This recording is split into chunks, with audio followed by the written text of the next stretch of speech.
Centro Bíblico Pastoral María de Magdala.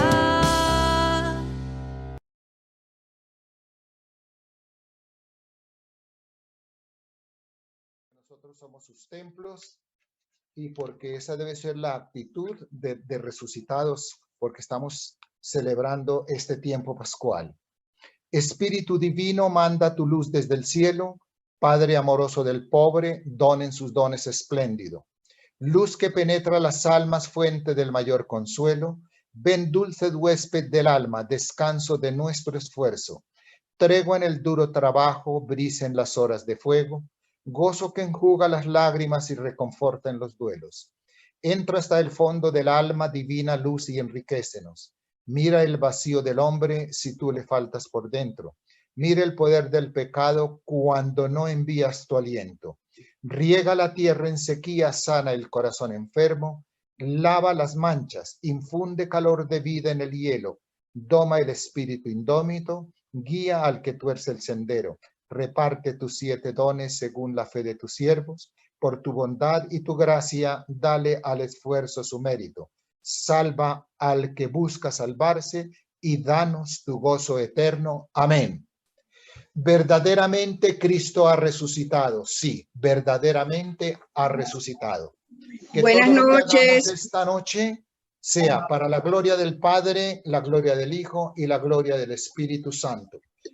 Saludamos a la hermana Ana Francisca y a Fray William, y con nuestro abrazo, con nuestra bienvenida cálida y cordial de cursillistas, nos alegra tenerlos nuevamente con nosotros y estamos ansiosos de seguir profundizando en esta maravillosa escuela, porque es maravillosa. Bueno, entonces, hermana, padre, los micrófonos están a su servicio.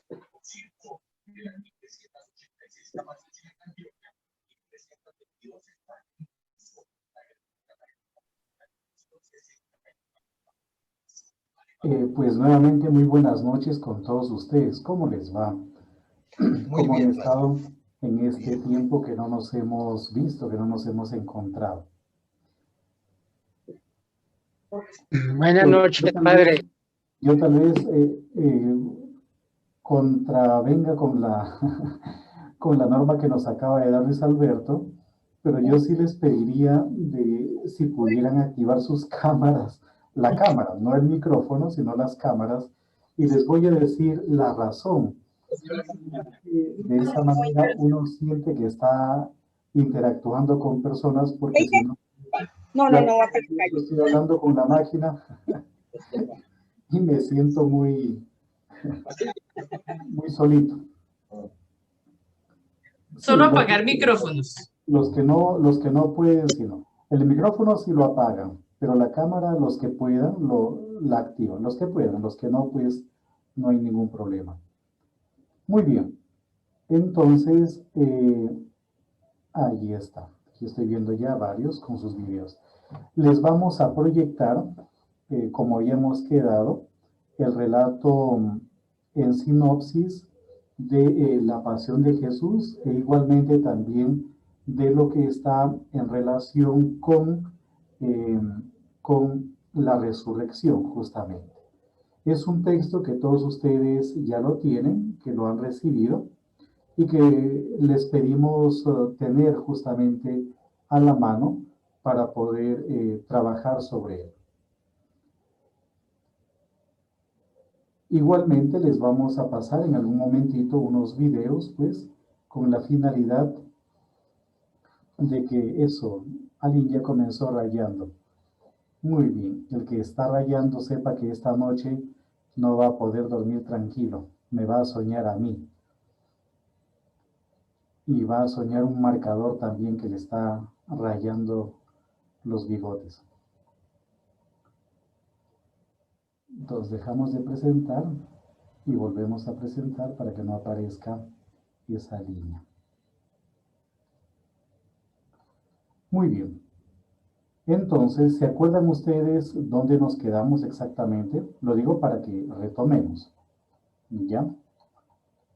¿Se acuerdan ustedes? Para ver también si leyeron el texto o no lo leyeron. que nos vamos a la resurrección, si no, no alcanzamos. Si nos vamos a ir básicamente pues a la resurrección. ¿Ya? Ustedes tienen a la mano o tengan a la mano, por favor, este archivo que ya se les hizo llegar. Nos seguimos bajando un poquito.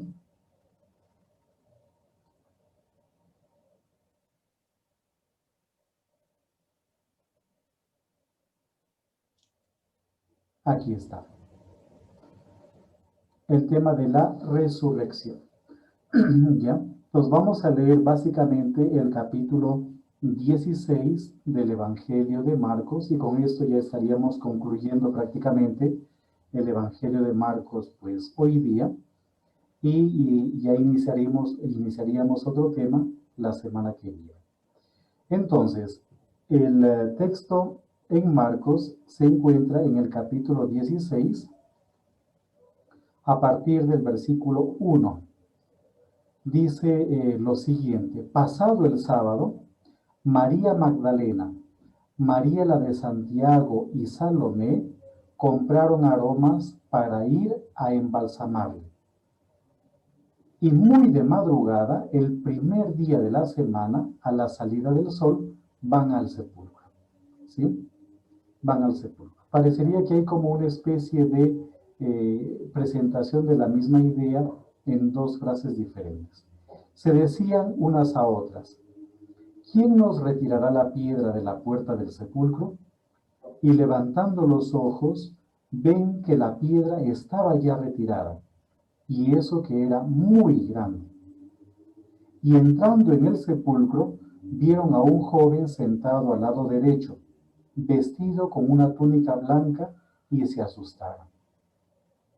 Pero él les dice: no se asusten, buscan a Jesús de Nazaret, el crucificado. Ha resucitado, no está aquí. Vean el lugar donde le pusieron. Pero vayan a decir a sus discípulos y a Pedro que irá delante de ustedes a Galilea. Allí le verán, como él les dijo. Ellas salieron huyendo del sepulcro, pues un gran temblor y espanto se había apoderado de ellas, y no dijeron nada a nadie, porque tenían miedo. Y prácticamente ahí se acaba el Evangelio de Marcos, o se acababa el Evangelio de Marcos. Pero antes de hablarles del final o de los finales, podríamos como mirar un poquitito lo que Marcos nos está proponiendo, lo que Marcos nos está planteando. Es decir, tenemos un relato en donde las mujeres que estuvieron igualmente pues, a los pies de la cruz van a preparar el cuerpo, porque todo hace suponer que por motivo de la Pascua el cuerpo simplemente fue colocado sin los preparativos correspondientes. Eso es lo que nos dice Marcos. Cuando llegaron, ya la piedra había sido movida, no estaba el cuerpo de Jesús, sino que un joven vestido de blanco les habla a las mujeres y les da un mensaje. El mensaje es ese: no se asusten, buscan a Jesús de Nazaret el crucificado, en el versículo 6. Ha resucitado, no está aquí. Vean el lugar donde le pusieron. Pero vayan a decir a sus discípulos y a Pedro que irá delante de ustedes a Galilea. Allí le verán, como les dijo. Ese es el mensaje que este joven vestido de blanco pues da a las mujeres. Ellas salieron huyendo del sepulcro, pues un gran temblor y espanto se había apoderado de ellas, y no dijeron nada a nadie porque tenían miedo.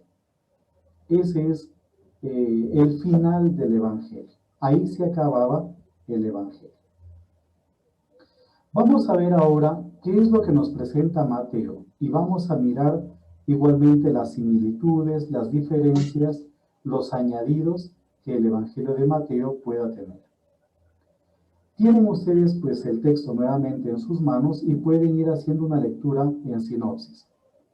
Pasado el sábado, al alborear, el primer día de la semana, María Magdalena y la otra María fueron a ver al sepulcro. María Magdalena y la otra María.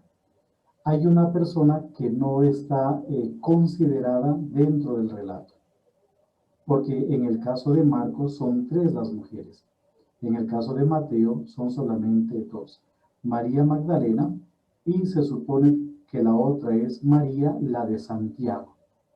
La que falta es Salomé, que en el Evangelio de Mateo no aparece como Salomé, sino la mamá de los Zebedeos.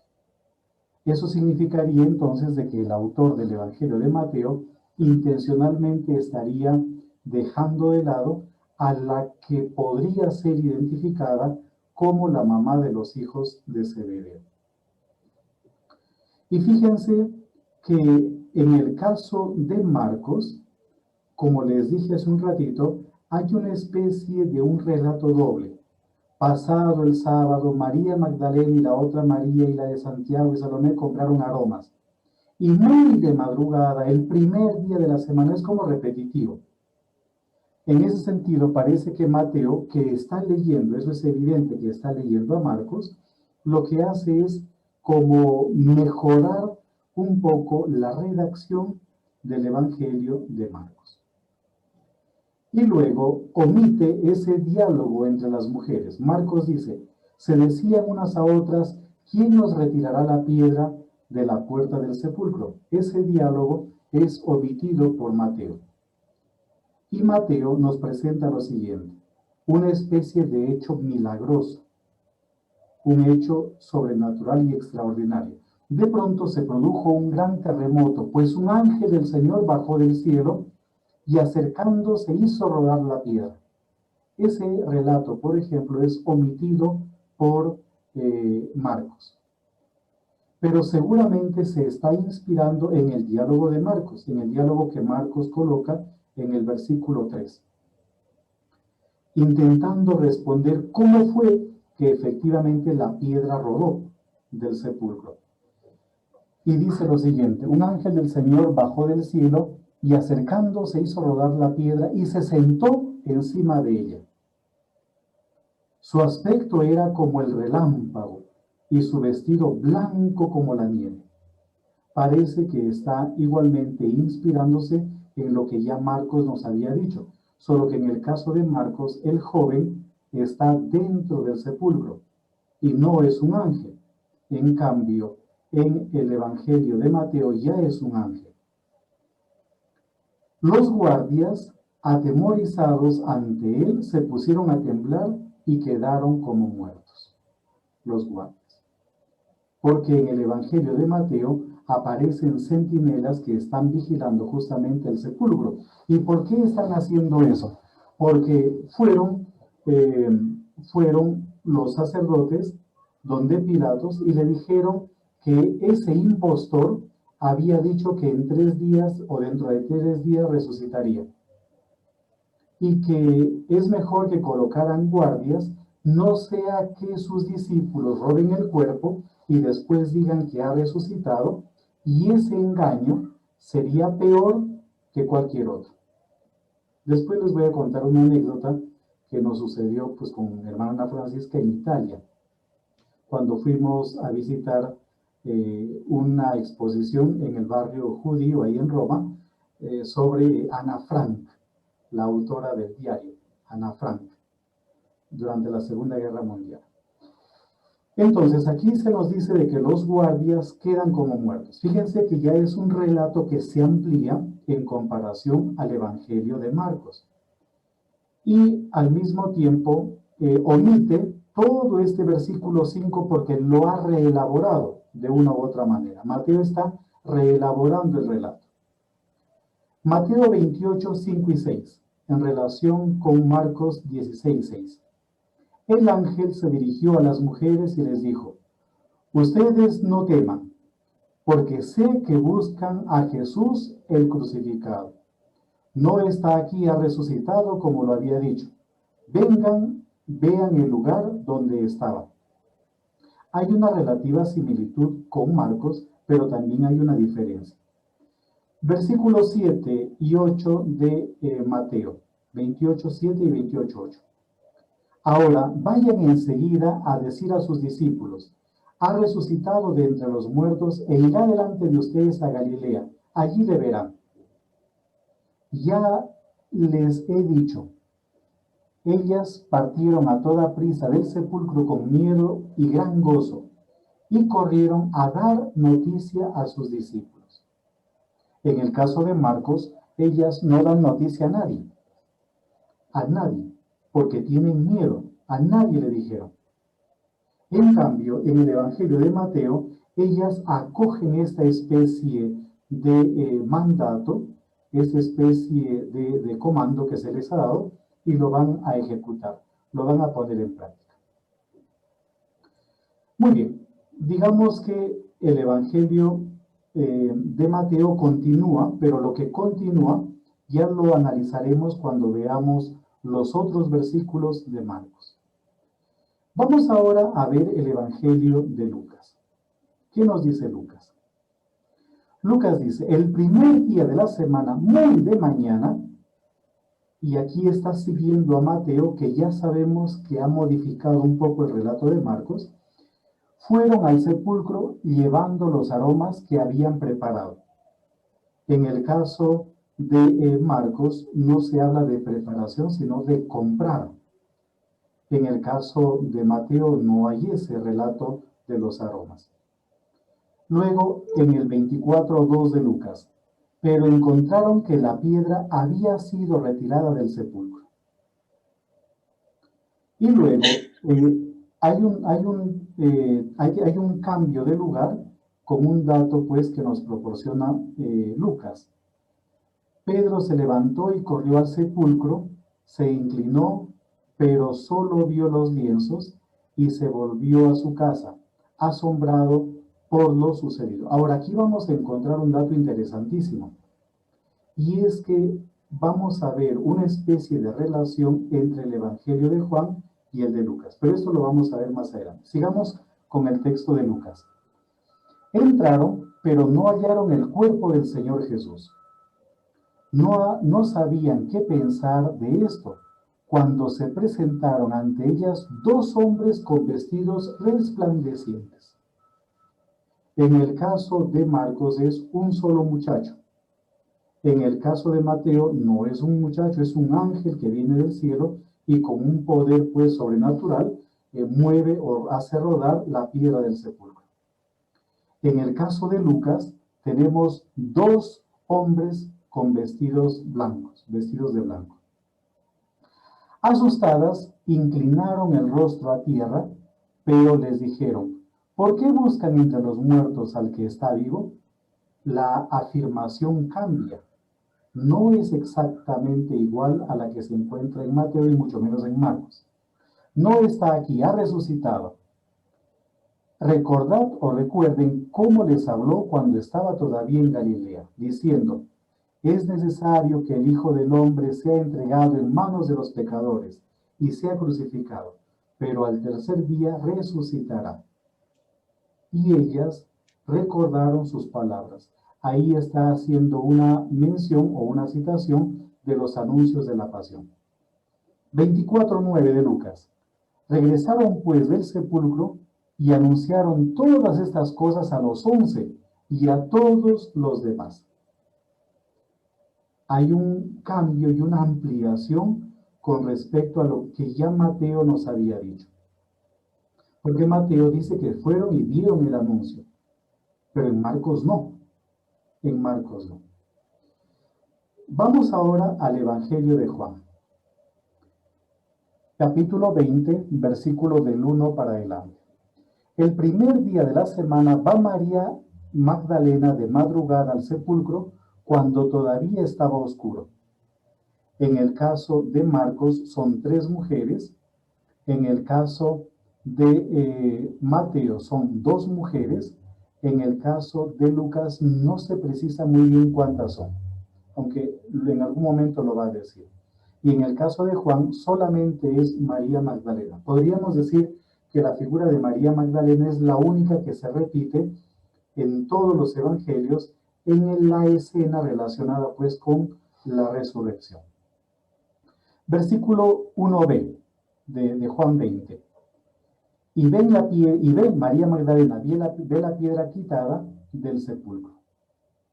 Echa a correr y llega a Simón Pedro y al otro discípulo a quien Jesús quería y le dice, se han llevado el cuerpo del Señor y no sabemos dónde lo han puesto.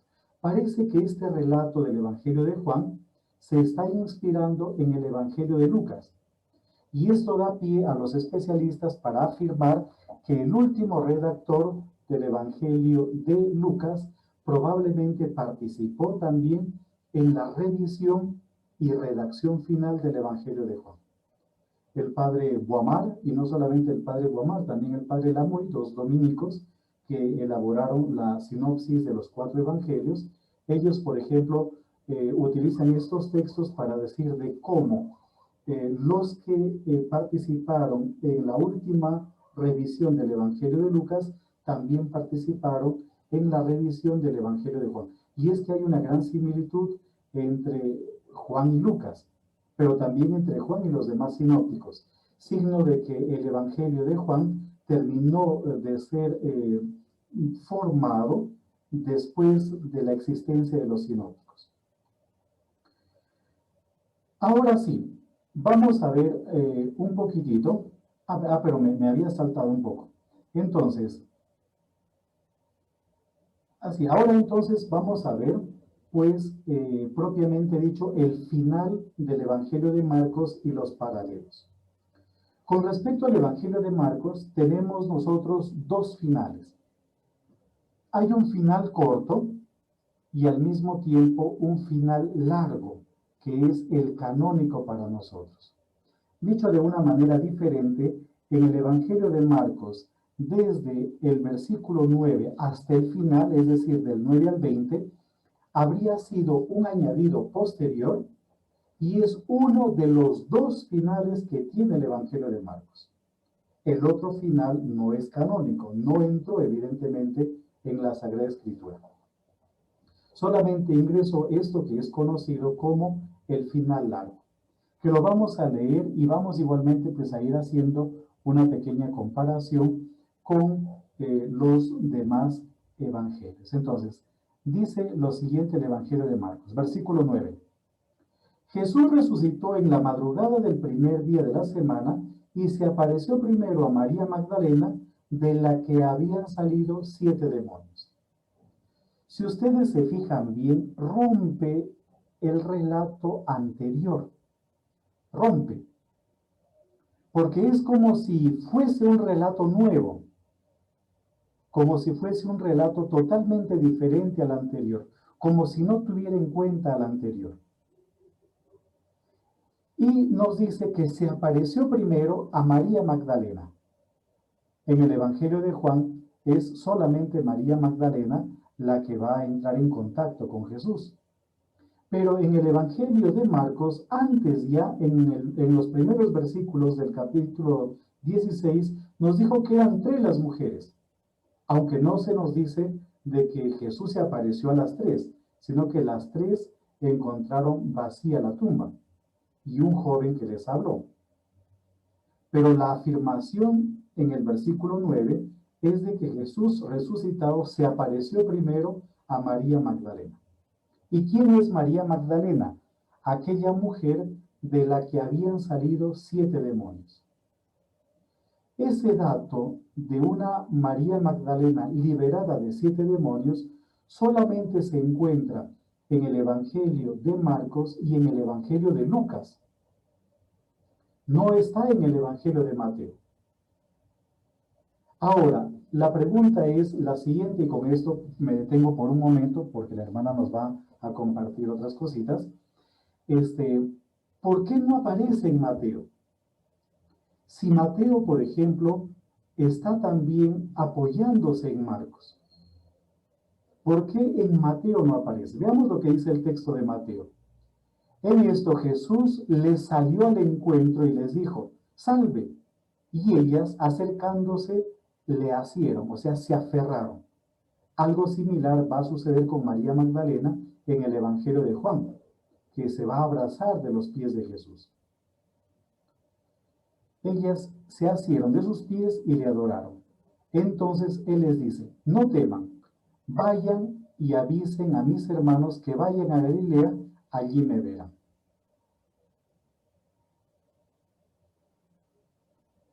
Vamos a ver un poquitito el versículo 10 de Marcos. Ella fue a comunicar la noticia a los que habían vivido con él, que todavía estaban tristes y llorosos. Ellos al oír que vivía y que había sido visto por ella, no creyeron. Eso dice el Evangelio de Marcos.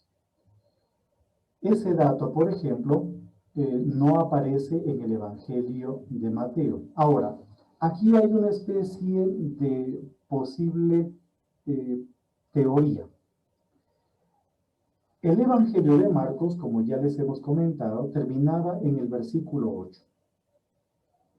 Eso significa de que el autor o los autores del Evangelio de Mateo conocieron el Evangelio de Marcos solamente hasta el versículo 8. Pero los versículos del 9 al 20 del Evangelio de Marcos habrían sido compuestos posteriormente al Evangelio de Mateo incluso. Y una vez que compusieron ese relato o que lo obtuvieron de algún lugar, lo incluyeron dentro del Evangelio de Marcos. Dicho de una manera diferente, si bien es cierto el Evangelio de Mateo se apoya en Marcos, se apoya en un Marcos que termina en el 16:8. Pero curiosamente los versículos del 9 al 20 serían más bien un texto influenciado por el Evangelio de Mateo. Pero tiene que haber sido compuesto antes de la redacción final de Lucas, porque curiosamente el relato de Marcos 16, 9 al 20 influye en Lucas. Y ahí se encuentra en Marcos el pasaje de los discípulos de Emaús, que evidentemente termina siendo de gran influencia en Lucas. No sé si va quedando claro lo que les vamos compartiendo. Por el momento me detengo aquí un ratito y luego ya miraremos otras cositas. Puede que haya preguntas también, ¿no? Me imagino yo. Pueden surgir preguntas. Acuérdense Sí, que este era hermana. Sí, vea, muy bien, ahí está Flor. Esto, es que ahí decía que primero que ellas no habían querido avisar y al concluir en este, dicen que van y les comentan y no les creen. No es contradictorio que en un pedazo diga que no lo contaron y después decir que sí.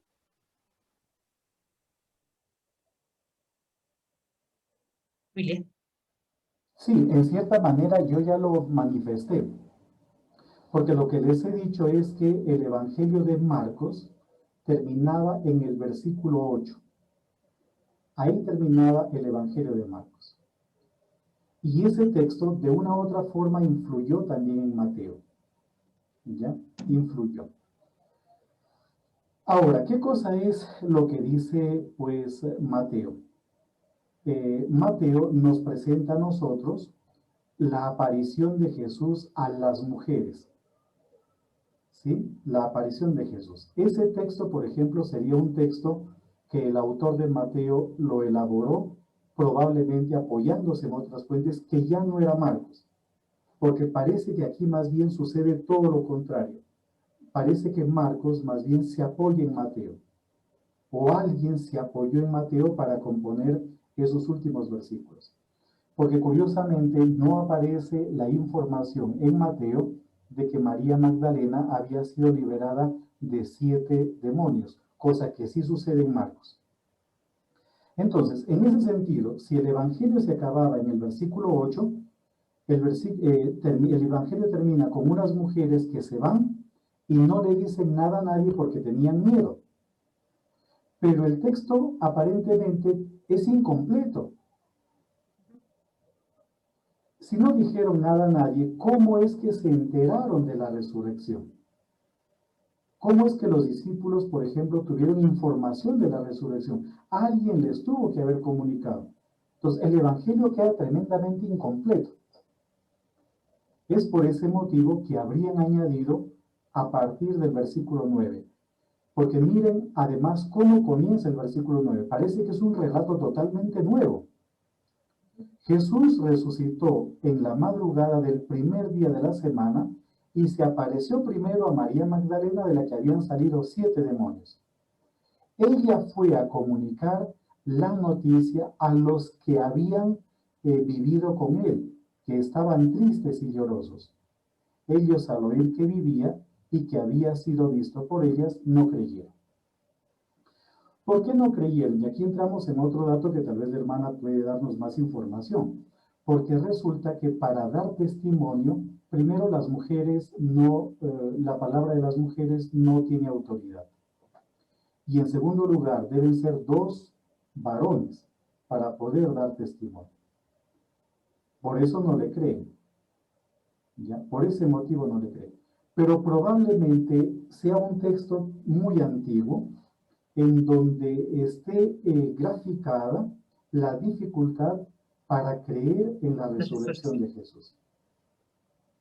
Ahora, la resurrección, y esto les dijimos en algún momento cuando comenzamos pues el año pasado nuestro curso, la resurrección tiene que haber sido un hecho histórico, o sea, realmente pasó. No es un asunto imaginario o, como algunos teólogos proponen, una especie de clarificación intelectual o espiritual. No, no, no. Tuvo que haber sido un hecho concreto, histórico, en un momento determinado. ¿Por qué les comento esto? Porque ellos nunca pensaron en la muerte de Jesús, jamás pensaron en la muerte. Ellos, estamos en elecciones en el Perú, ayer fue la primera vuelta, y nosotros sí que somos extraordinarios. Hemos tenido 18 candidatos para presidente. ¿Qué les parece? Eso significa de que el que gobierne el Perú, que será elegido en la segunda vuelta, será un presidente de solamente el 10% de la población. Saquen entonces ustedes sus conclusiones de lo que nos espera y de cuántos presidentes en menos de 5 años sacaremos y pondremos. Pero bueno, eso es un asunto aparte. Pero, por ejemplo, ¿por qué les comento eso? Porque la gente sigue a un candidato. Y lo que yo quiero es que mi candidato llegue a la presidencia, porque si mi candidato llega a la presidencia, entonces yo voy a tener trabajo, voy a tener esto o aquello, o algún tipo de beneficio también. Yo no sigo a un candidato que mañana va a morir. ¿Para qué seguir? Ahora, de que lo pueden matar, es otra cosa. Pero lo que yo tengo lejos de mi pensamiento es que mi candidato muera. Esto que les comento, simplemente como ejemplo, trasladémoslo también a la época de Jesús. Los que seguían a Jesús, los que estaban con él, no pensaban en un tipo que, no seguían a un tipo que iba a morir, mucho menos que iba a resucitar. Ellos seguían a un líder carismático que pensaban que en algún momento obtendría el poder. Salvando la distancia cronológica entre Marcos y Lucas, el pasaje de los discípulos de Emaús es muy característico en el capítulo 24 de Lucas. Porque estos dos, uno de ellos es Cleofás, que están volviendo a su pueblo, a Emaús, vuelven decepcionados. ¿Por qué vuelven decepcionados? Porque habían seguido a un Jesús que era poderoso en obras y en palabras y pensaban que iba a liberar a Israel, pero ya lo mataron. Es interesante. No sé si el pasaje de los discípulos de Emaús sea histórico o no. Normalmente lo presentan como una parábola eucarística. Pero, por ejemplo, ese pasaje de los discípulos de Emaús se apoya en Marcos, está en Marcos. Solo que Lucas lo amplía, lo desarrolla tremendamente. Dicho de una manera diferente, lo que menos esperaban, lo que menos deseaban, lo que jamás se imaginaban, era que su líder muriese. Y mucho menos que resucitase. O sea, no todos creían en la resurrección.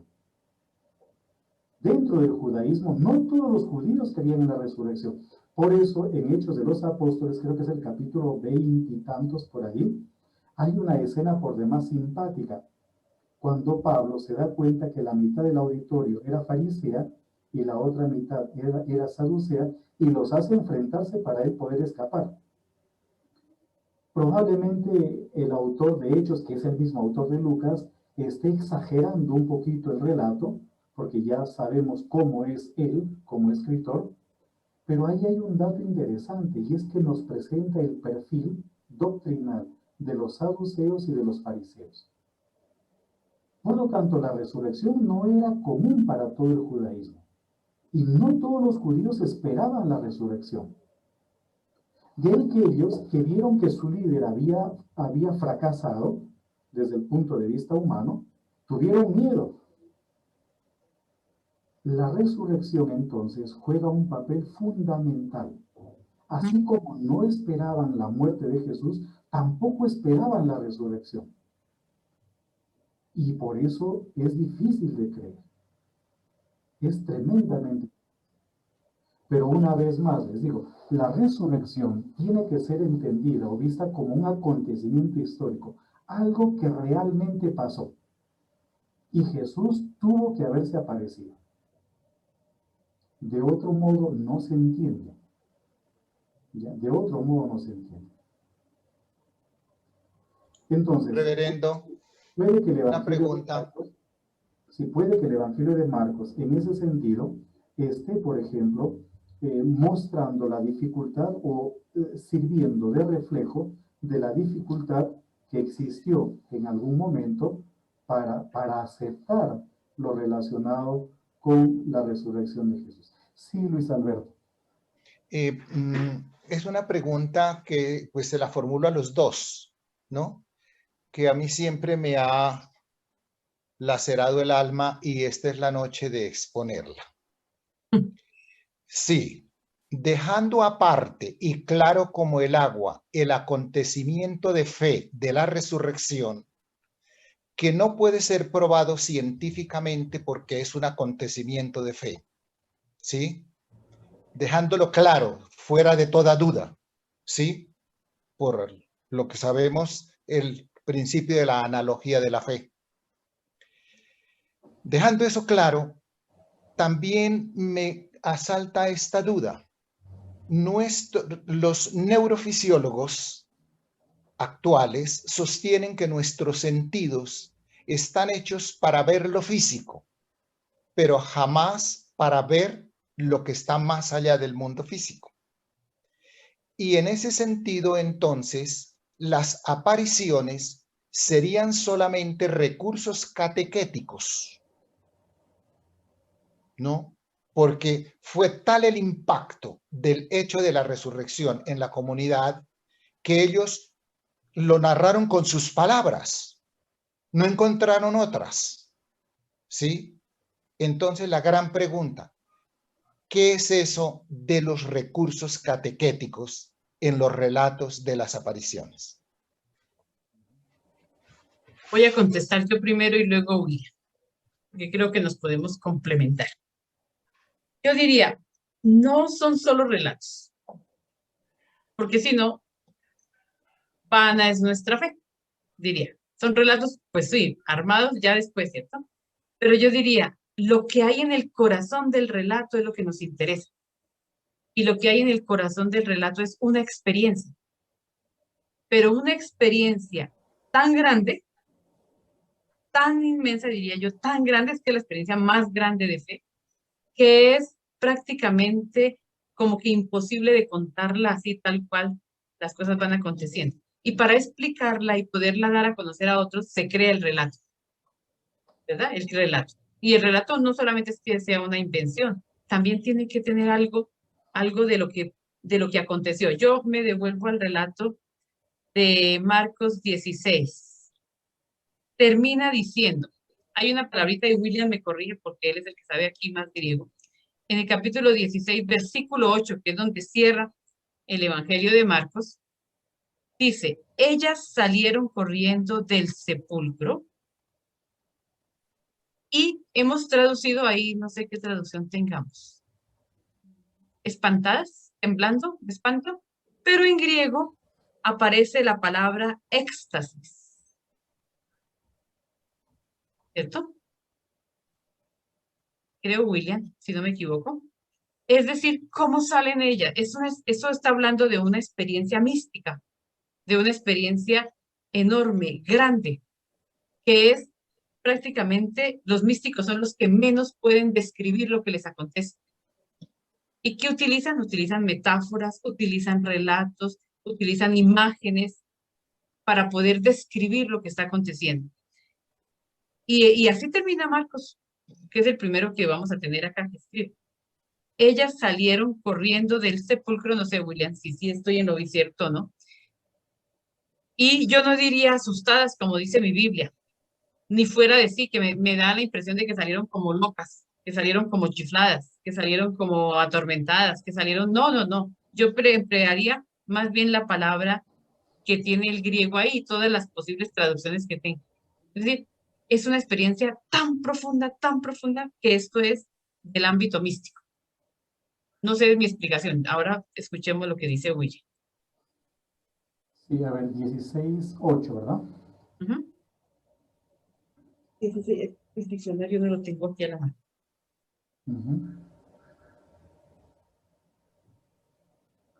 Utiliza el verbo fobeo. O sea, salieron, el verbo fobeo, salieron enmiedadas. ¿Salieron qué? Literalmente, ¿no? Llenas de miedo. Utiliza el verbo fobeo. Temor, miedo, espanto, tal cual. ¿Ya? En griego, en el 16:8. Pero a ver, yo diría, como ya mencioné un poquito, diría lo siguiente. O sea, si bien es cierto, los relatos que nosotros tenemos, por ejemplo, el del Evangelio de Marcos, que es del año 65, 70, como les dijimos en algún momento, no hay una fecha exacta, pero estamos hablando de por lo menos unos 30 años 30 después años. del acontecimiento pascual. O sea, ya la comunidad, la iglesia, por así decir, tiene 30 años. El Evangelio de Mateo, cuando el Evangelio de Mateo se compuso, tiene 35 años, 40 años de existencia. El Evangelio de Lucas también unos 40, 45 años de existencia. Y querrámoslo o no, por ejemplo, nosotros estamos, esto es un pequeño paréntesis, todavía no les digo, todos los voy a mantener en suspenso, pero estamos elaborando unos documentos, algunas personas. Dentro de algún tiempo van a saber ustedes de para qué son esos documentos. Y por ejemplo, nosotros hemos redactado los documentos, ¿ya? Pero a medida que va pasando el tiempo, van saliendo cosas. Y eso que no tenemos mucho tiempo de estar redactando los documentos. Van saliendo cosas hipotéticas también, y tenemos que revisar los documentos y volver a precisar los documentos. Entonces, si ustedes, por ejemplo, leyesen el documento hoy día, porque hoy día estuvimos trabajando, si ustedes leyesen el documento de hoy y lo comparan con el documento de hace un mes o 2 meses, hay una diferencia grande. Y si lo comparan con el borrador del año pasado, hay una diferencia grande también. ¿Por qué digo esto? ¿Por qué menciono esto? Porque el Evangelio de Marcos ya supone una comunidad de mínimo 30, 35 años de vida, con todo lo que eso significa. Ya tienen algunas cosas claras, ¿verdad? Tienen algunas cosas claras. Por lo tanto, ahí se está empleando un lenguaje con fines catequéticos para intentar explicar lo que en un primer momento era difícil de entender, la resurrección. Ahora, dejemos de lado nuestra fe por un momento. ¿Ya? Dejemos de lado nuestra fe. Y eso es justamente lo que le sucede, por ejemplo, a los judíos, lo que le sucede a los musulmanes, incluso a los ateos. A ver, díganme ustedes, ¿cómo creen en un Dios que se hace hombre, que es crucificado, ¿verdad? Que es crucificado, que muere de la peor forma. O sea, díganme ustedes, ¿cómo puedo yo comprender que Dios llegue a ese estado, a ese extremo? Y ahí tiene sentido lo que dice la primera carta a los Corintios. La hermana Ana Francisca hace un ratito dijo, si Cristo no resucitó, vana es nuestra fe. Eso es capítulo 15 de la primera carta a los Corintios. Pero también ustedes léanse la primera carta a los Corintios, sobre todo en el capítulo 1, 2 también. Ahí habla de cómo la cruz es escándalo para los judíos y es estupidez para los gentiles. Porque mientras los judíos buscan signos, los griegos sabiduría. Claro, para un tipo que busca sabiduría y para un tipo culto, ¿cómo va a creer en un Dios como el que nosotros creemos? Lo que nos ayuda a creer a nosotros es, en cierta manera, la tradición también y la comunidad a la que ya pertenecemos. Desde niñitos hemos recibido esta tradición y vivimos en ella. Y nos parece bonita y la más normal. Y nos parece que puede ser también la misma para los demás. Pero para otros eso es imposible de aceptar y de digerir. Ahora, volviendo y tratando de precisar un poquitito la respuesta. ¿Ya? En un primer momento, esto debió haber sido tremendamente difícil de aceptar. Este biblista, él es agnóstico, él se considera agnóstico, Antonio Piñero. Él, por ejemplo, habla de la evolución con respecto a la figura de Jesús. Y él dice de que en un primer momento los cristianos eran judíos, solo que con la creencia de que había alguien que era como un profeta y que podría ser el Mesías. Y esto ya comenzó poquito a poquito a generar un choque con los judíos. Pero ¿cuándo se produjo la ruptura definitiva con los judíos? Cuando los cristianos le atribuyeron a Jesús la divinidad. Entonces, y él en una conferencia, que no recuerdo cuál es, él lo grafica.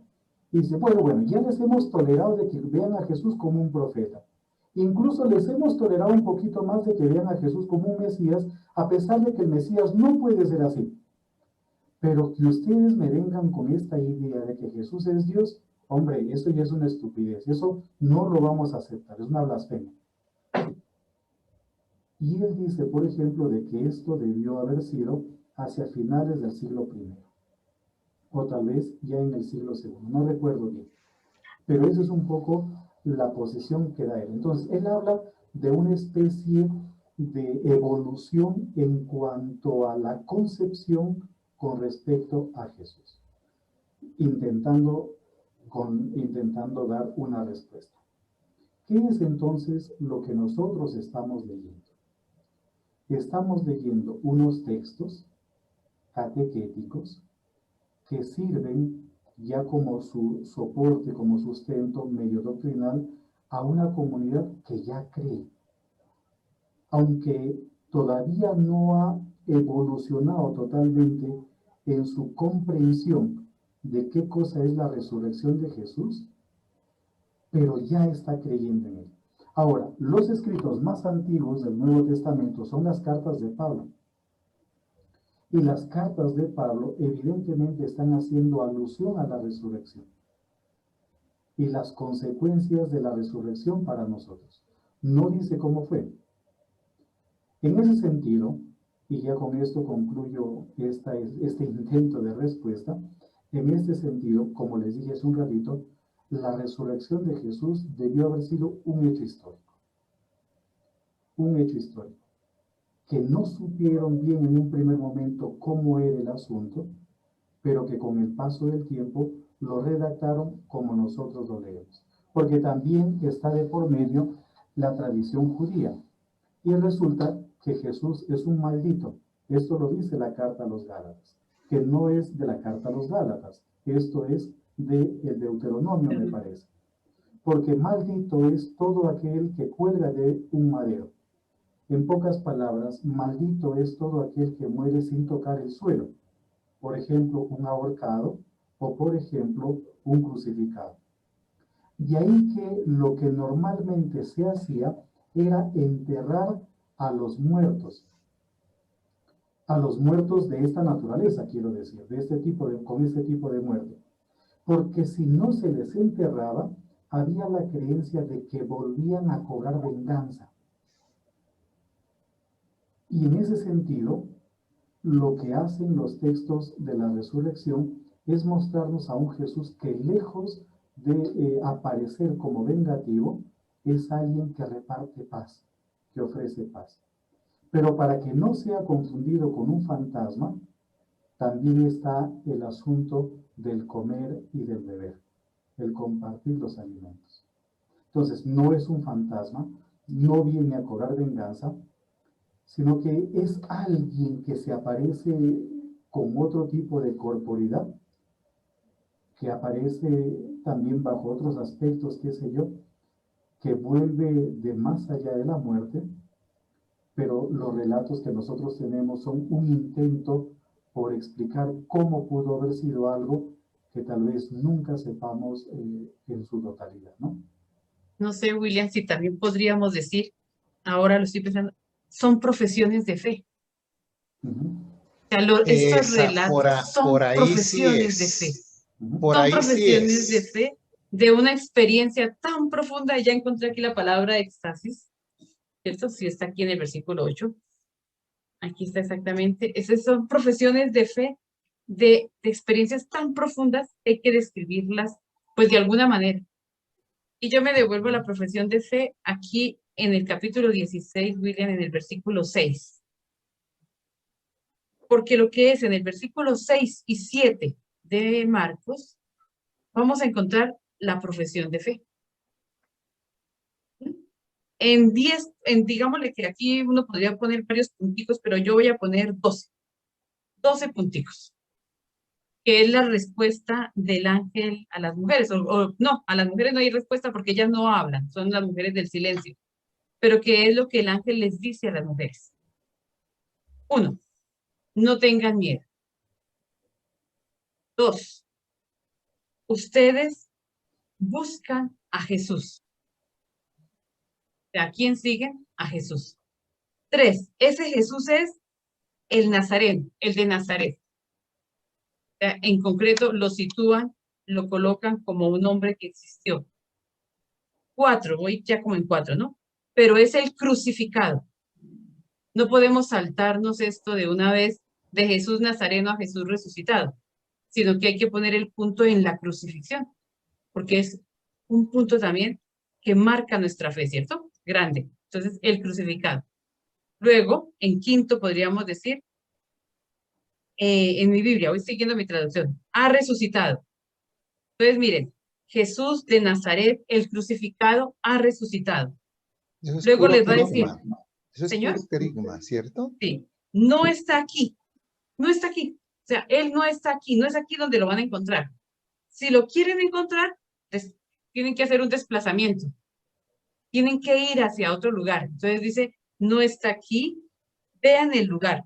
Y vayan a decir a los discípulos, primera línea, a la comunidad, pero luego sacan de ahí y lo colocan en un puesto especial y a Pedro.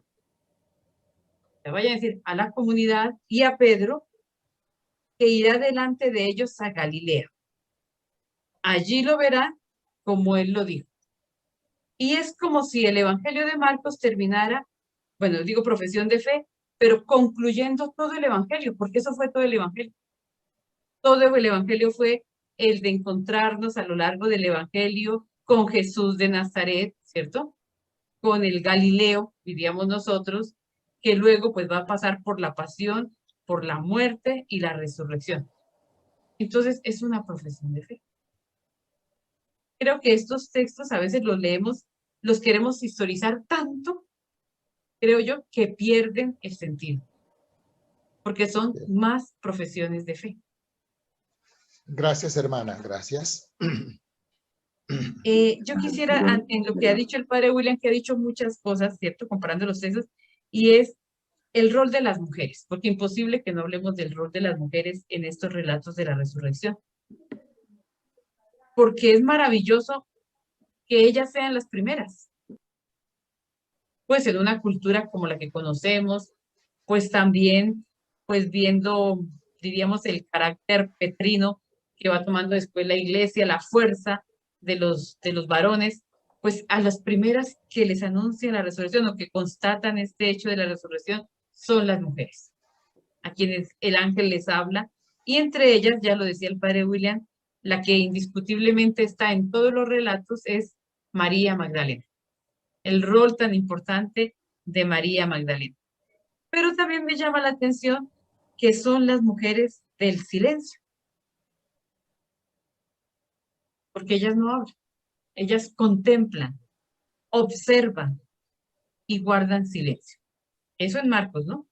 Después sí ya nos cuentan que ellas fueron a contar y a decir, pero en un primer momento dice, ellas salieron corriendo, extasiadas, yo voy a seguir traduciendo así, y de puro miedo no dijeron nada a nadie. Y si ustedes se fijan en sus Biblias, ahí en la Biblia de Jerusalén hay 3 punticos suspensivos. En la de Shekel hay unos paréntesis, para empezar el 9. Y en las otras hay unos puntos suspensivos después del 8, como diciéndonos, esto quedó aquí, en suspenso. Ya después veremos qué va a pasar. Eso era como lo que yo tendría para decir aquí en esta parte, pues también el rol de Dios que le habla a las mujeres, ¿no? Del joven, del ángel, porque nosotros sabemos que en el Antiguo Testamento el ángel a veces está hablando de un ángel que aparece y de repente ya es Dios mismo en medio de su pueblo. Entonces diríamos, ese mensajero divino que entabla conversación con ellas. Sí, es el ángel, es Dios mismo que comunica a las mujeres el hecho de la resurrección. El hecho de que Él no está ahí, que hay que ir a buscarlo en Galilea. Y en cuanto a Galilea, posiblemente, y eso lo digo mucho de un profesor judío, de un profesor en Israel, que nos decía, no se imaginen tanto la Galilea, allá que se devolvió para Galilea, sino que en el Monte de los Olivos posiblemente había un lugar que se llamaba la Pequeña Galilea, porque era el lugar donde los galileos siempre llegaban a esperar ahí durante las fiestas, era donde ellos podían hacer como su campamento un poco detrás del Monte de los Olivos, cerca a Betfagé y Betania, y posiblemente esté hablando de esa pequeña Galilea, el lugar donde después será el típico lugar o la tradición de la ascensión. ¿Cierto? Entonces puede ser también, el texto nos dice Galilea, no sabemos bien si es la Galilea del norte o si es la pequeña Galilea, con, digamos, refiriéndose al lugar que acogía a los galileos durante las fiestas. Aunque esa es un poco la versión de Lucas. Porque a Lucas le interesa terminar todo o centralizar todo en Jerusalén. Jerusalén. ¿No? Eso es un poco. Ahora, sigamos viendo el relato largo de Marcos, el final largo de Marcos, que es el canónico, porque ya les hemos comentado de que hay un final corto que no está en nuestras Biblias, que es apócrifo, por decirlo de alguna manera, pero que aparece en algunos manuscritos. Entonces, se nos decía de que Jesús se apareció primero a María Magdalena, de la que habían salido 7 demonios. Y luego ella anuncia y no le creen, que era un poco la pregunta de Flor, ¿verdad? Hace un ratito. Luego, en el versículo 12, dice lo siguiente: después de esto se apareció bajo otra figura a 2 de ellos cuando iban de camino a una aldea. Ellos volvieron a comunicar a los demás, pero tampoco creyeron a estos. Y parece que ese es el argumento de los discípulos de Maús. Ahora, cuando uno, por ejemplo, lee la literatura lucana, estoy hablando del Evangelio de Lucas y de Hechos de los Apóstoles, uno descubre una característica del autor o de los autores, aunque más parece que es un solo autor, por lo que está expresado en el prólogo del Evangelio de Lucas y en Hechos 1:1, que habla en primera persona. He decidido yo también, ilustre Teófilo, después de haber investigado diligentemente, escribírtelo todo, bueno, Entonces parece que se trata de una sola persona. O en Hechos 1:1 debe decir más o menos, mi primer libro, querido Teófilo, lo dediqué, si se fijan bien, está hablando en primera persona. Entonces sería una sola persona, pues el que escribió el Evangelio de Lucas, aunque es probable que haya tenido algunas revisiones posteriores.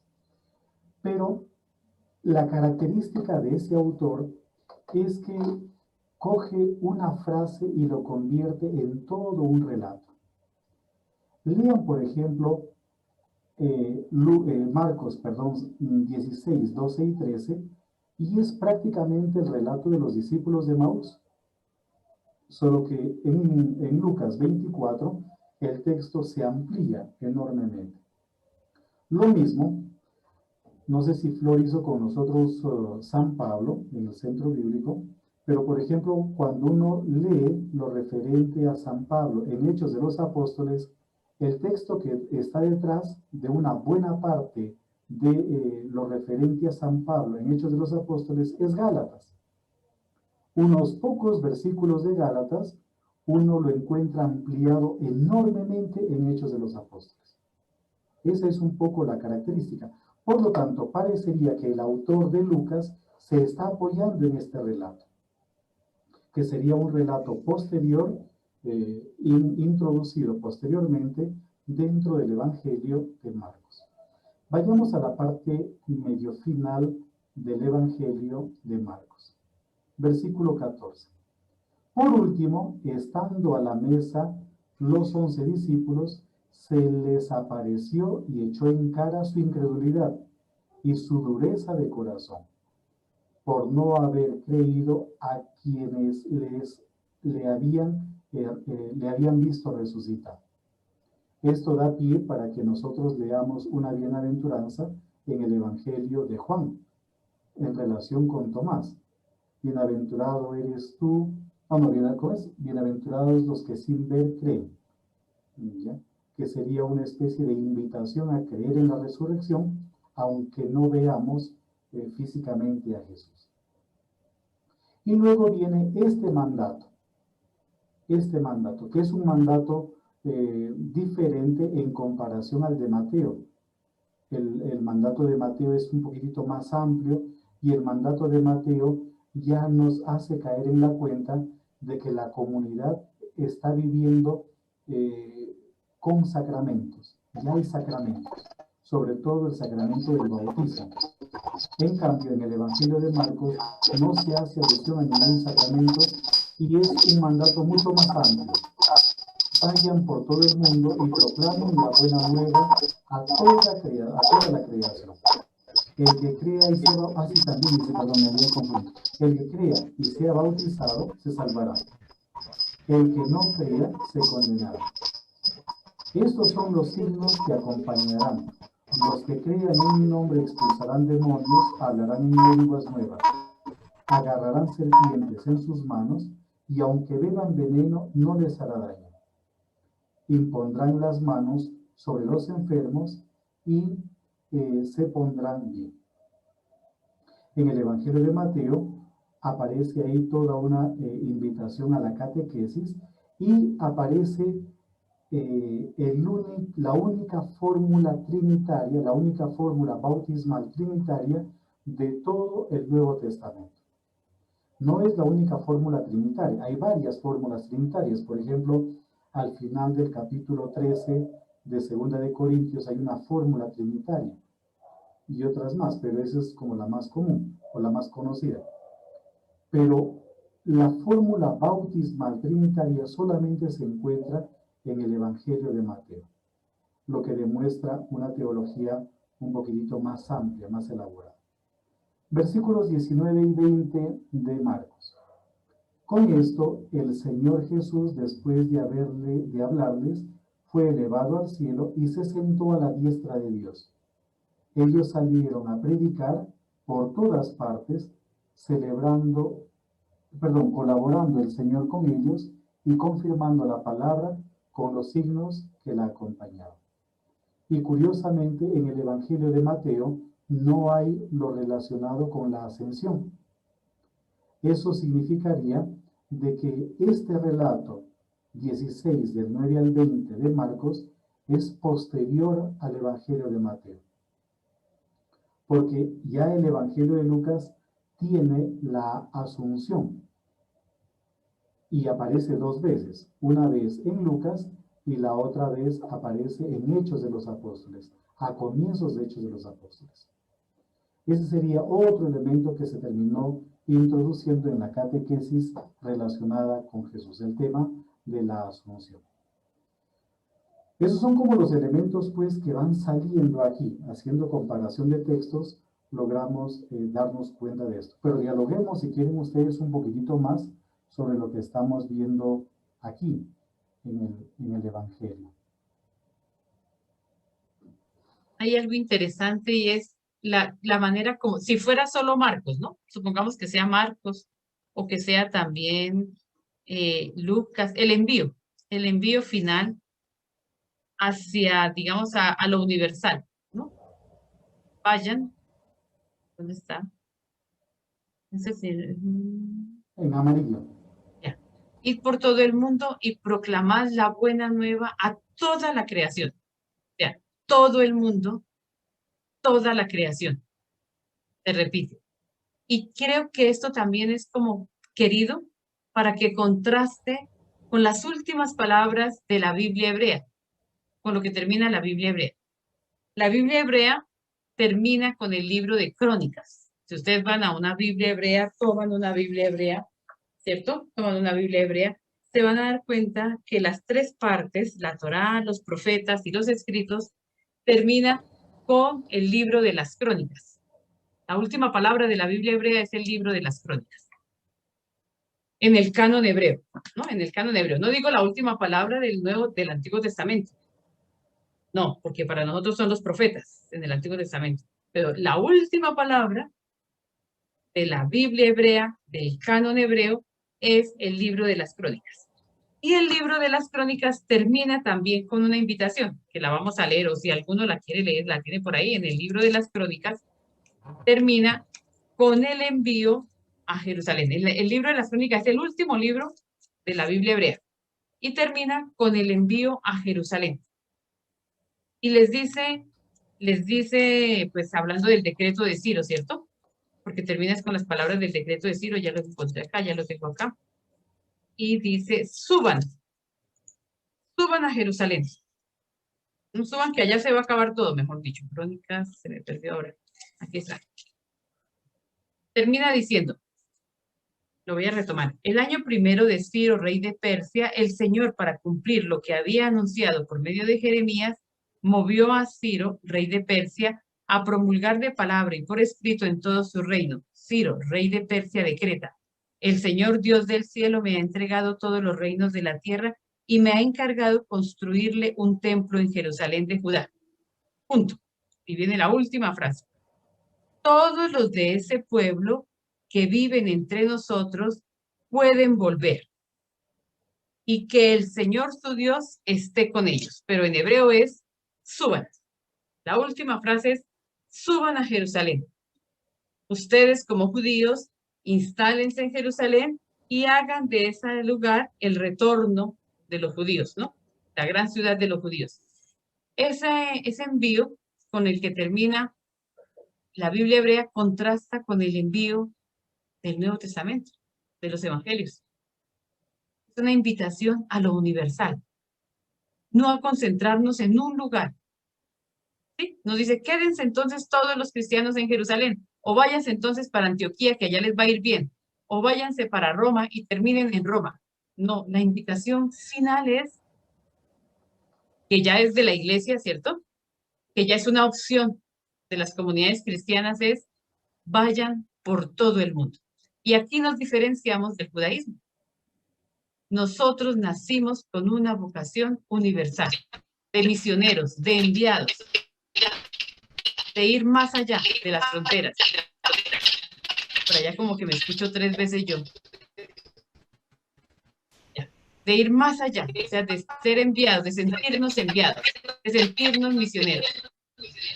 Y de ir con un mandato de proclamación, ¿cierto? Y no de cualquier proclamación, sino de la proclamación de la buena nueva. Mientras el judaísmo, el mandato es, suban a Jerusalén y organicen el país para ustedes. Creo que este contraste es interesante. Ahí. Ujú. Muy bien. Ahora, como ya nos quedan pocos minutos, queremos simplemente hacer una especie como de cierre del paréntesis, ¿no? De todo este viaje con el Evangelio de Marcos. Nosotros, cuando comenzamos este compartir, iniciamos hablándoles de cómo surgió el cristianismo, pues más o menos, es decir, en la medida que los textos y también los textos bíblicos y también otros textos e incluso otros estudios pues van dándonos esa posibilidad de reconstrucción. Y les dijimos de que tal vez relativamente pronto, no es posible dar una fecha, se habría organizado un pequeño credo que giraba en torno a la muerte de Jesús, la sepultura de Jesús, la resurrección y las apariciones. Eso lo vemos nosotros en la primera carta a los Corintios, capítulo 15, versículos del 1 para adelante, ¿verdad? Porque les transmití lo que a mi vez yo recibí, que Cristo murió por nuestros pecados según las Escrituras, que fue sepultado y que resucitó al tercer día según las Escrituras, que se apareció a Cefas, después a los 12, después a más de 500 hermanos, la mayoría de los cuales todavía vive, después se apareció a Santiago y al final se apareció también a los apóstoles y al final, como un abortivo, se me apareció a mí. Luego les hemos presentado otra estructura u otro esquema que se halla en el capítulo 10 del libro de los Hechos de los Apóstoles. Pero dentro del capítulo 10, en el discurso de Pedro en la casa del centurión Cornelio, vemos cómo este esquema inicial, este esquema primitivo, relacionado con el acontecimiento pascual, ya se amplía y aparece lo relacionado con el ministerio de Jesús en Galilea, el ministerio de Jesús en Judea y luego empalma con este esquema planteado o propuesto por el capítulo 15 de la primera carta a los Corintios. En ese sentido, y esto fue lo que les dijimos y con eso pues concluimos también hoy, el Evangelio de Marcos, y no solamente el Evangelio de Marcos, sino Mateo, Lucas, cada uno con su propio interés, con su propia finalidad, con sus propias motivaciones, en el fondo es una especie de desarrollo de un esquema de catequesis primitivo. En un primer momento, la catequesis habría girado en torno al acontecimiento pascual, pero con el paso del tiempo se amplió también y seguramente movidos por la curiosidad, por el deseo de saber más sobre la persona de Jesús, se amplió a la vida de Jesús. Pretender ver a los evangelios como relatos 100% históricos es perder mucho, perder muchísimo. Porque ya hemos visto, por ejemplo, cómo hay datos que aparentemente se contradicen, o hay relatos que son muy diferentes, aunque aparentemente estén hablando de lo mismo, son diferentes. La infancia de Jesús es un claro ejemplo de ello, pero al mismo tiempo, lo que está en relación con el ministerio de Jesús, también los datos no siempre coinciden o no siempre concuerdan. En ese sentido, podríamos decir que cada uno de los evangelios es una catequesis que se apoya en algunos elementos históricos, pero que tiene como finalidad mostrar la adhesión a Jesús, suscitar la adhesión a la persona de Jesús. Decir en quién creemos, por qué debemos creer en Él, y al mismo tiempo cuáles son las consecuencias, sobre todo de carácter misionero, de abrazar la fe en Jesucristo. Eso es lo que más o menos pues podríamos decir en este momento a manera medio de conclusión. pero la hermana tendrá otras cosas y ustedes, si tienen Yo creo también que vamos a terminar con el videíto que teníamos programado sobre el Santo Sepulcro, ¿Lo tienes porque ahí, es Anita? interesante cerrar, ¿cierto? Y cómo después se va desarrollando alrededor de ese lugar que es el más importante, el lugar donde diríamos se centró, de donde partió todo, es el Santo Sepulcro, es Jerusalén, el lugar de la resurrección. Y cómo allí pues se va a ir desarrollando toda una tradición, la tradición litúrgica, la tradición de peregrinaciones. Yo los invito para que si algún día ustedes se pueden leer este librito o lo encuentran en internet que se llama El Itinerario de la Virgen Egeria, ¿cierto? Si algún día lo pueden leer, lo hagan. ¿Qué van a encontrar allí? Van a encontrar la descripción de cómo se vivía ella cuenta mucho y habla de muchos lugares santos, pero sobre todo es interesante descubrir cómo se celebraba la Semana Santa en Jerusalén, en el siglo V o en el siglo IV, bueno, antes del siglo V.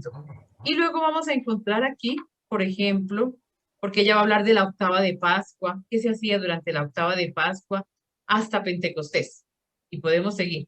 Yo voy a leer el numeral 41 que habla desde la octava de Pascua hasta Jerusalén, hasta Pentecostés, es chiquitico.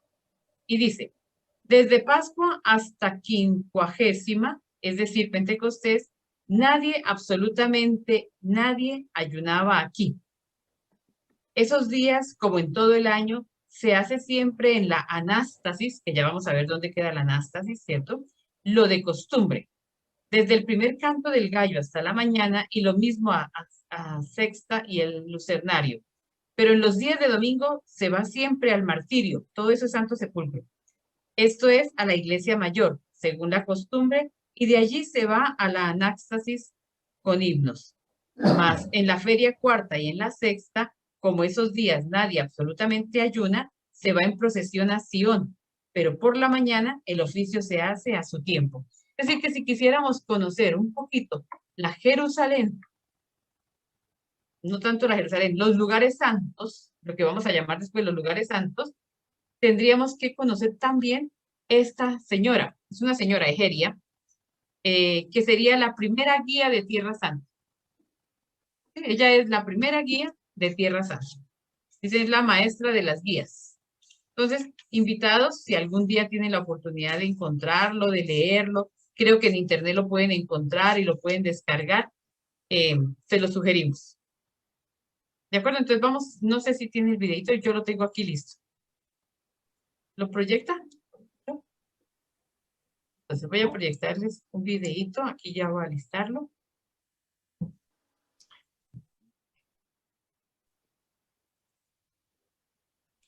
Creo que ya están viendo. Entonces lo vamos a ver, este es de los franciscanos de Tierra Santa, nosotros lo acomodamos un poquito, pero el original es de ellos. Entonces, creo que no vamos a oír nada, porque aquí con mi computador no se puede oír, pero vamos a ver. Es un recorrido, ¿cierto? En 3D a través del Santo Sepulcro. O lo proyecto yo, Anita, porque lo tengo. Ah, no, si lo desde... tienen, sí, proyectelo. Si lo tienen, sí. Claro.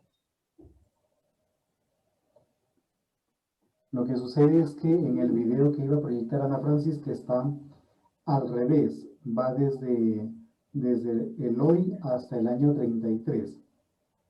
Pero nosotros invertimos y les vamos a colocar en sentido inverso. Primero, desde el año 33, pues, no hasta nuestros días, pero por lo menos un poquito. Porque el video es larguito.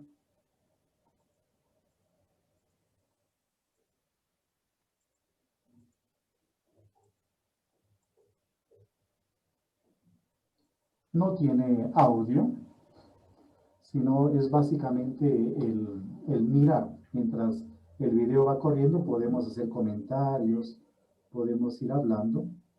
No hay audio.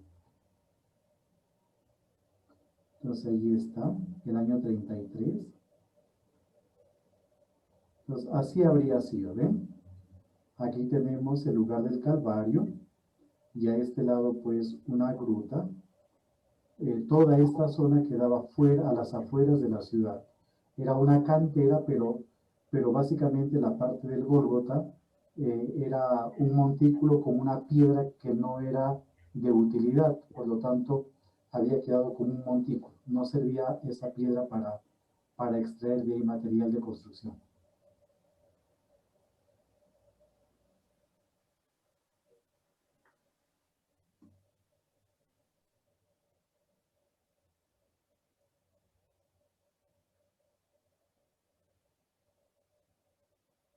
Ahí está, ¿ven? El lugar del Calvario era una cantera de piedra ya abandonada fuera de las puertas de la ciudad. Un saliente de roca servía como lugar de ejecución, el Gólgota. La colina había sido transformada en huertos y destinada a sepulturas, todo lo que está aquí. Y luego un tercer espacio utilizado como vertedero será recuperado como cisterna al ampliarse la ciudad, lo que después va a dar lugar a la iglesia de Santa Elena en la Basílica Bizantina.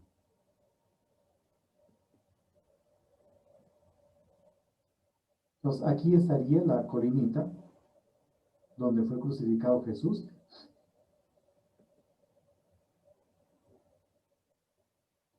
La fachada del sepulcro orientada hacia el este, a la salida del sol, permitía que los primeros rayos del sol atravesaran toda la estancia, iluminando así la tumba.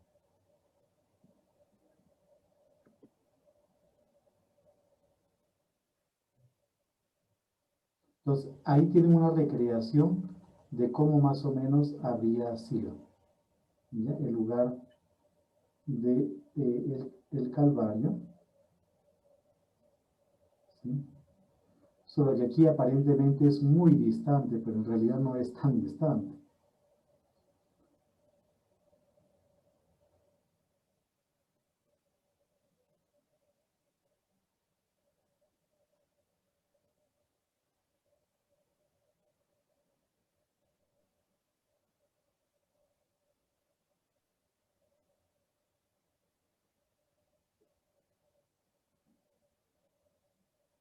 Y ahí sería el lugar de la tumba.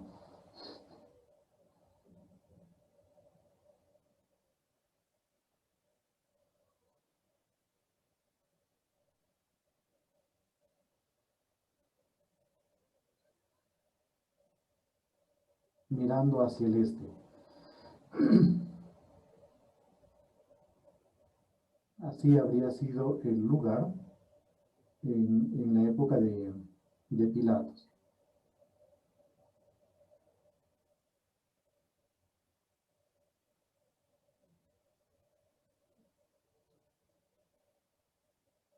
La cisterna de las cruces, ahí hay muchas cisternas, en realidad. Y cisternas muy grandes. Entonces ahí tienen, esta es una bonita imagen con relieves y todo lo demás de cómo habría sido pues el ambiente o el espacio en el que fue crucificado Jesús. Esto quedaba ya a las afueras de la ciudad. No sé si usted, Anita, tiene algo aquí para comentar o avancemos un poquitito.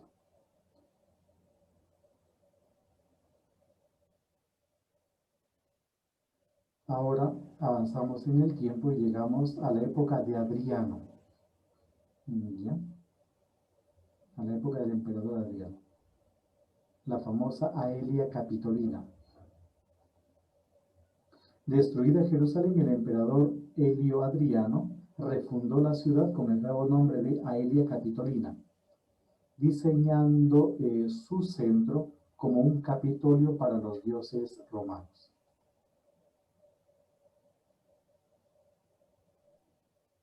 Unos 100 años después del acontecimiento pascual. El área del Gólgota desapareció bajo las nuevas edificaciones, pero la comunidad cristiana conservó la memoria del lugar.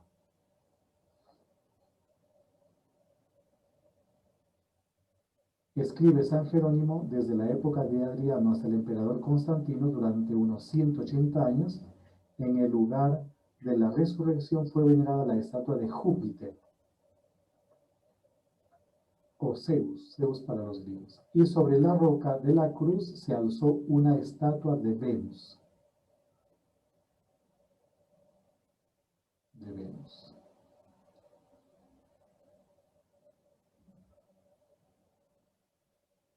Ahí tienen ustedes, pues, cómo habría sido la Ilia Capitolina, esta especie de panteón romano. El cardo máximo, eso es muy característico de las ciudades grecorromanas, el famoso cardo y el templo de Júpiter. Hoy en día algo todavía se puede apreciar, pero en Gerasa, en Jordania. Ahí, por ejemplo, hay templos que medio nos dan una idea de cómo habría sido este templo romano en Jerusalén. Y ahí la tumba de Jesús totalmente pues tapada, ¿no?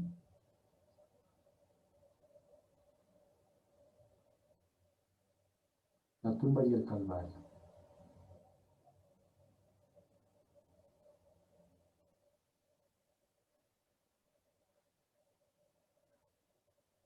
Las cisternas de las cruces, hoy en día es la iglesia de Santa Elena, se conoce como la iglesia de Santa Elena. Entonces aquí está el Calvario. Bueno, ya. Ahora llegamos al emperador Constantino, la época bizantina. Entonces ahí ya va a haber toda una modificación y parte de eso que construyó Constantino se puede apreciar incluso hoy en día. Ahí está el atrio oriental, comunica con el cardo máximo, ese es el cardo máximo. Para los que no han escuchado esta expresión anteriormente, el cardo es la calle principal de la ciudad.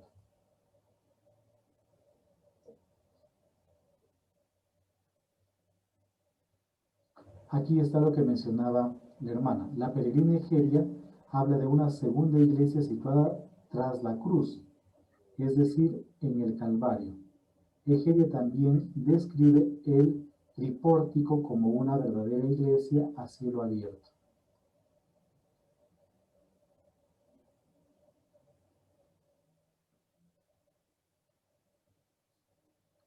Tras el inesperado hallazgo del sepulcro de Cristo, Constantino decidió aislarlo de la colina y construir en torno a él un magnífico mausoleo, la Anástasis, la resurrección. Hoy en día se ve muy hermoso porque fue reconstruido después de muchos trámites, ha sido como restaurado. Preciosísimo en realidad. La tradición asigna a Santa Elena el hallazgo de la cruz en una cisterna, lo que les comentaba, esta cisterna de acá.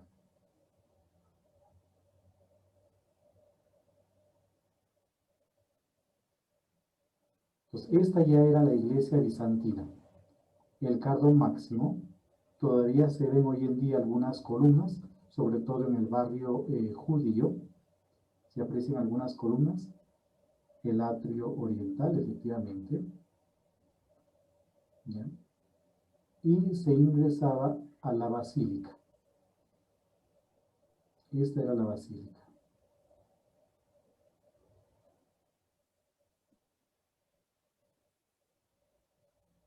La iglesia de la cruz.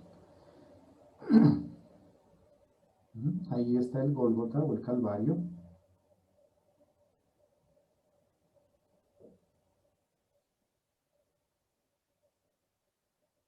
Y la Anástasis, que hoy en día todavía se puede ver. La tumba de Jesús.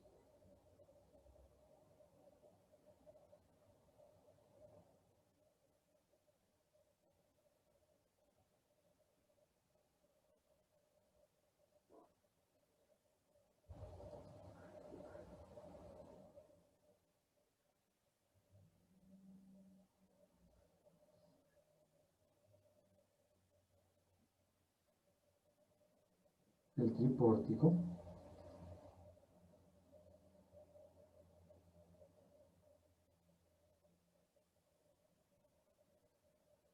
Hoy en día se conserva algo de eso. Y obviamente también de lo que hicieron pues los cruzados en la época cruzada.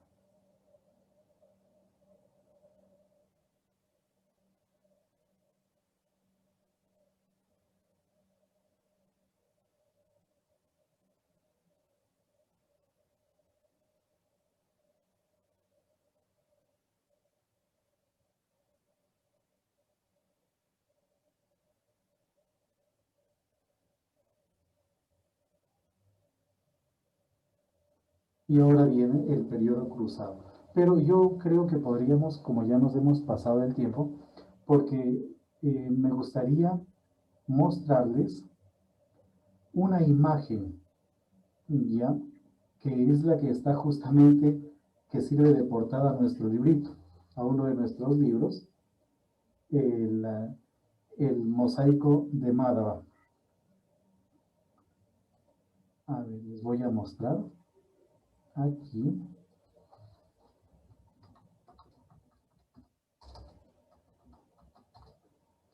Solamente para que vean algo interesante. Este mosaico es del siglo VI tal vez. Ya, sexto, no recuerdo muy bien la fecha, pero es de la época bizantina. O sea, les voy a mostrar. Por ejemplo, a ver, aquí tenemos, esta imagen está como clarita, esta imagen. ¿Ya? El mosaico es grande, relativamente grande, era todo un mapa de los lugares sagrados, era de gran ayuda para los peregrinos, pero se conserva un porcentaje menor, porque los obreros cuando estaban trabajando allí, destruyeron el mosaico, no se dieron cuenta y lo destruyeron. Entonces, miren, aquí está la ciudad de Jerusalén, ya, la ciudad de Jerusalén. Hoy en día incluso se puede ver, o sea, este mapa estaba tan bien hecho, pero tan bien hecho, que evidentemente no se ve, no aparecen aquí todos los detalles. Pero se ven, por ejemplo, dos calles. Esta es la puerta de Damasco y hay una callecita que va por la parte oriental que llega, en este lugar se encontraría el templo de Jerusalén, aunque ya no habría el templo, la explanada del templo aquí. Y esta que viene por acá, acá había un obelisco, este es el famoso Cardo Máximo, el Cardo Máximo. Y aquí se encuentra la iglesia del Santo Sepulcro, la iglesia bizantina. Aquí hay otra, esta es Santa María la Nea, que desapareció, solamente se ven los cimientos o las bases nada más. Pero aquí tenemos, fíjense, la iglesia del Santo Sepulcro. ¿Ya? Y este es el famoso Cardo Máximo. Todavía alguito se puede ver, vamos a colocar aquí en el buscador el Cardo Máximo en Jerusalén, en la parte judía. Esto es lo que se puede observar, ¿no? A ver, esto, creo que esto de acá sí. Eso es lo que se puede apreciar en el barrio judío, ¿no? De cómo habría sido justamente el Cardo Máximo. Y aquí aparece, pues, expresado en este mosaico. Es un mosaico relativamente fiel a cómo era la ciudad. Pues bien, no sé si usted, Anita, tiene algo ahí para... Yo creo que ya con esto terminamos Marcos y nos disponemos para comenzar Juan. Dios mediante en 8 días. ¿No se oye? No se oye, padre. Ajá. Bueno, muchas gracias, hermana, muchas gracias, padre, por su extraordinaria clase esta noche. Como siempre, un manjar.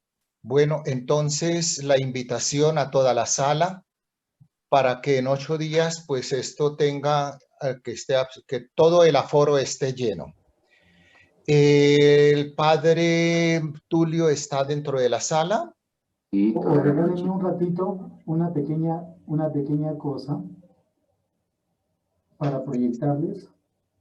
Sí, padre, disculpe, para recordarles que a nuestros sacerdotes, a los 28 sacerdotes, asesores, directores espirituales del país, se les está invitando para el próximo sábado 17 de abril a las 8 de la mañana por plataforma Zoom, un encuentro de los asesores eclesiales, ¿no? Es muy importante.